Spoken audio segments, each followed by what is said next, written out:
जबलपुर जिले में अवैध रूप से शराब का कारोबार होने के साथ नियम विरोध तरीके से शराब की दुकानों का संचालन किए जाने के विरोध में बहुजन चेतना विकास मोर्चा पार्टी के प्रदेश अध्यक्ष राधेश्याम मेहरा ने आबकारी अधिकारी को ज्ञापन सौंपा।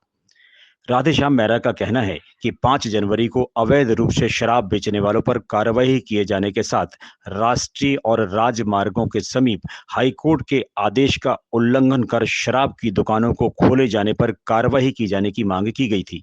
लेकिन आज तक आबकारी विभाग के द्वारा कोई कार्रवाई नहीं करने पर दोबारा ज्ञापन सौंपा गया है, जिसमें भेड़ाघाट स्थित सरस्वती घाट के 2 किलोमीटर के अंदर शराब दुकानों को खोले जाने का विरोध किया गया है। शराब दुकान को मीरगंज में खोलने की जगह नर्मदा के किनारे खोल दिया गया है। शासन के नियम का पालन नहीं किए जाने पर 25 जनवरी को दुकान के समक्ष धरना प्रदर्शन मोर्चा के द्वारा किया जाएगा, जिसकी सूचना आबकारी अधिकारी को दे दी गई है। आज हम आबकारी कमिश्नर साहब के यहाँ पर आए हैं जबलपुर, क्योंकि हमने पूर्व में 5 जनवरी को यहाँ पर एक ज्ञापन दिया था और उनको सूचित किया था कि जो अवैध शराब गांव-गांव बिक रही है, ढाबों पर बिक रही है